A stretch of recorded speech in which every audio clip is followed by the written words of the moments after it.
Heart check tayo ulit. Are you just attending Mass? Or are you truly encountering Jesus? Minsan, routine na lang. We go, we sit, and we live. But do we realize who we are receiving?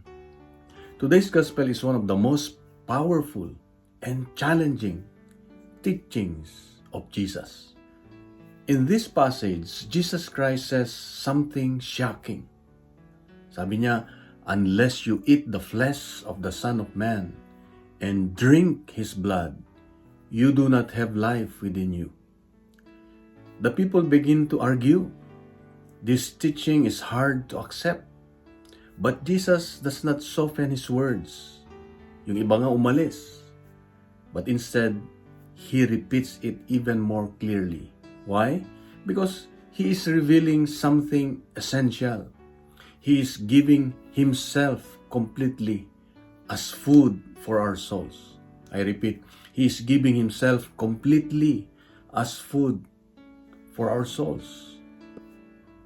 Sa totoo lang, this is where many people struggle. We can believe in God, but this teaching feels too deep, too mysterious. And sometimes, we take it lightly. We receive communion, but without awareness, without preparation. Kaya bara-bara na lang yung pagsisimba natin. Minsan late, minsan maagang umalis, minsan walang concentration, without hunger. We forget that this is not just a symbol. Turing kasi natin sa misa, symbol lang yan, symbol lang. We believe that the Eucharist is truly the body and blood of Christ. I repeat, the body and blood of Christ. Literal siya na body and blood of Christ. And sacramental. Not just a reminder, not just a symbol, not just a sign, but Jesus Himself, body and blood. That means every time we receive communion, we are not just attending Mass. We are encountering Christ personally. Siya mismo ang tinatanggap natin. Siya mismo ang kasama natin. Binibigay niya yung kanyang sarili sa atin. So today, reflect on how you approach the Eucharist, the Holy Mass.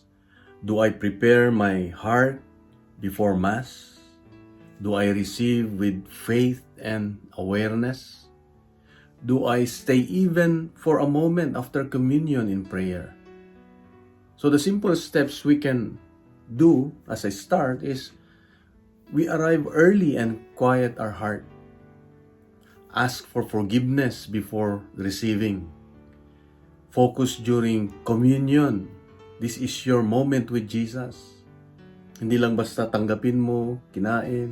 Hindi lang yon, but focus during communion. This is our moment with Jesus. And stay after Mass. Hindi nagmamadali tayo. Kahit 2 to 3 minutes lang to thank Him.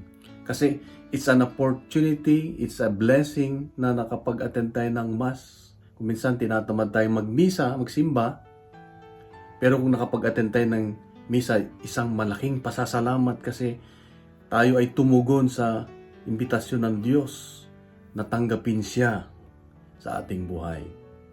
Literal, sabi ko, body and blood, siya mismo. Because the Eucharist is not a routine. It is relationship. The Eucharist is a relationship with God, with Jesus. And so let us pray. Lord Jesus, you give yourself completely to me in the Eucharist. Help me never take this gift for granted. Prepare my heart to receive you with faith, love, and reverence. All this I pray in Jesus' name. Amen. And Father, Son, the Holy Spirit. Amen. May I ask to please share this gospel reflection to your friends, to your relatives, to your community. Let's fill social media with good news, not fake news. And let's make it viral. The Word of God, let's make it viral. God bless and God is good.